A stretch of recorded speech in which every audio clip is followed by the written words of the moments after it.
Bantam Doubleday Dell Audio Publishing presents The Scorpio Illusion by Robert Ludlum.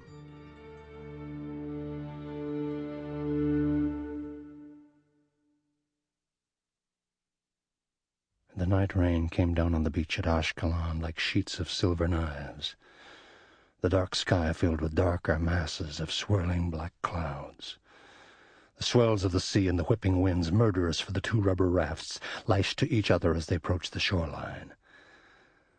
The raiding party was drenched, their blackened faces streaked with anxious sweat and rain. The unit consisted of 8 Palestinian men from the Bekaa Valley and 1 woman, not of their birthright, but committed to their cause, for it was an integral part of her own, inseparable from the commitment she had made years before. Muerte a toda autoridad.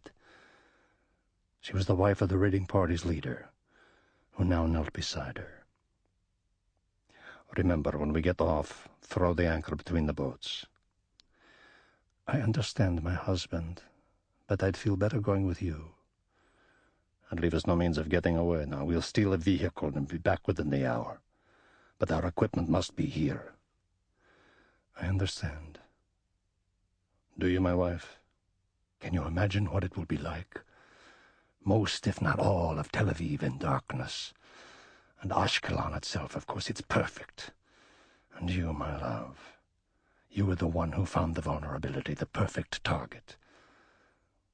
"I merely suggested it." Her hand caressed his cheek. "Just come back to me, my love, for you are my love."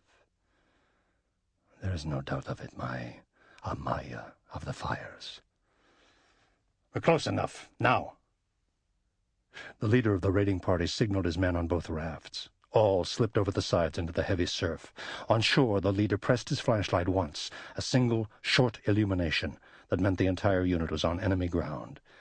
The wife threw the heavy anchor over the side. Then, suddenly, all dreams of glory exploded with savage bursts of gunfire on the flanks of the raiding party. It was a massacre, soldiers racing down in the sand, firing their weapons into the pulsating bodies of the Ashkelon Brigade. No prisoners, only death. The woman-wife on the outlying raft moved swiftly despite her torment. She plunged her long blade knife into the sides of both PVC boats, grabbed her waterproof pouch containing weapons and forged documents, and slipped over the side into the heavy sea. Fighting the surf and the undertow with all her considerable strength, she made her way to the shore. Prone in the shallow water, the harsh rain nearly blinding her, she crawled cautiously forward on the killing ground.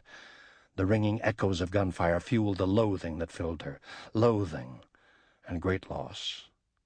They had slaughtered the one man on earth she could love, the only man she could commit to as an equal, for none other had her strengths, her determination. She heard a moan, a quiet cry that pierced the rain and the surf. A body was rolling down the slope of sand to the water's edge. She crawled to the figure. His head was face down in the sand.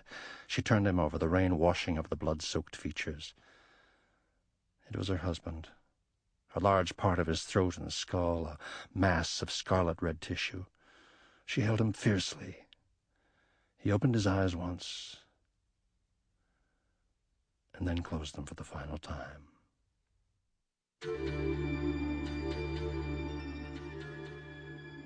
The wife looked up at the sand dunes in the direction of the murdering army. With her money and her false papers, she would cut a path through the despised Israel, leaving death in her wake. She would return to the Bekaa Valley and reach the high councils. She knew exactly what she was going to do. Muerte a toda autoridad.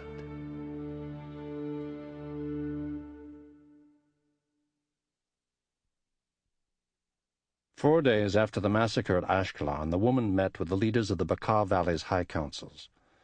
The chairman of the committee, an elderly Arab, spoke from the central chair. "Your communication reached us. To say that it was astonishing would be a grave understatement. I only ask that you support me financially. I believe that over the years I've earned that support." "Unquestionably," agreed one of the other council members. "You've been a remarkable force, and with your husband, may he rest with Allah in his gardens, even extraordinary. Yet I see a difficulty. I, and those few I choose to go with me, will be acting alone, solely in revenge for Ashkelon. We will be a provisional wing accountable to no one but ourselves. Does that answer your difficulty?" "You shall have whatever you need," said the chairman of the committee. "Coordinate with Bahrain as you have done in the past." "Thank you." "When you reach the United States, you will operate through another network. They will watch you, test you, and when they are convinced that you are truly a stealth weapon of your own making and no threat to them, they will reach you, and you will become one of them." "Who are they?" "They are known in the deepest channels of secrecy as Scorpions. The Scorpios, to be precise."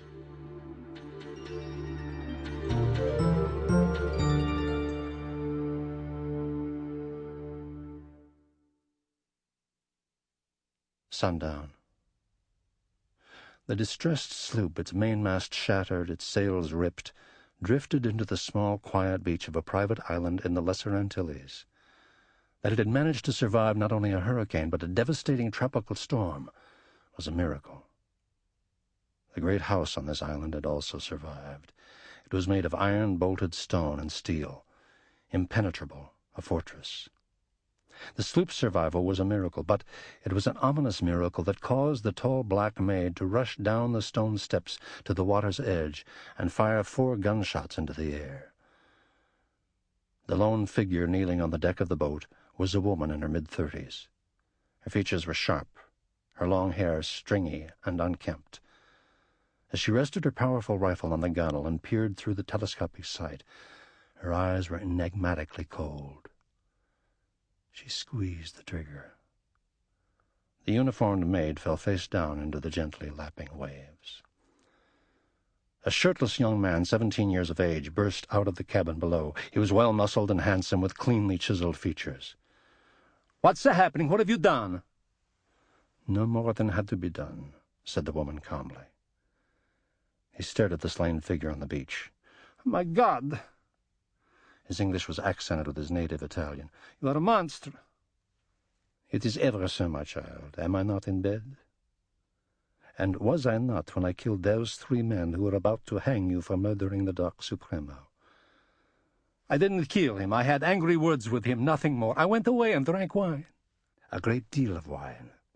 And when they found you, you were incoherent until you realized that a rope was around your throat. And for how many weeks did I hide you while the scum of the waterfronts were hunting you, sworn to kill you on sight?" "I owe you my life, but I never expected anything like this." "Would you rather return to Italy and face certain death?" No, of course not, Signora Cabrini." "Well, then welcome to our world, my darling toy." The woman smiled. "And believe me, you'll want whatever I care to give you." "Oh, you're so perfect. I cannot tell you how perfect you are. Over the side, my adorable Nico. Pull us into shore." "Now." The young man did as he was told. In a darkened office of the 12e Bureau, Paris, a man behind a desk said, "It is she." On the right wall was projected a detailed map of the Caribbean. "If she survived." "I know those waters," said a man to the left of the desk. "From what I understand of the battering those seas took, my guess is that she did not with what she was sailing." "My assumption is that she did." The 12e chief spoke sharply. "I cannot afford to guess." "I tell you, Henri, she did not survive." "I hope you're right, Ardisson. This world cannot afford Amaya Bajaratt."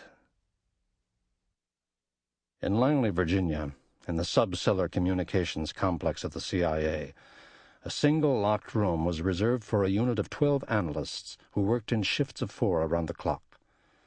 "I may have something," one of the men called out. "What?" asked a woman sitting therein. "Our source in Bahrain passed the word that $500,000 US had been transferred to a coded account in Zurich destined for—" "$500,000, interrupted someone. "In their league, that's chicken shit. Now, I haven't told you its destination or their method of transfer. The Bank of Abu Dhabi to Zurich's Credit Suisse." "That's the..." Sample complete. Ready to continue?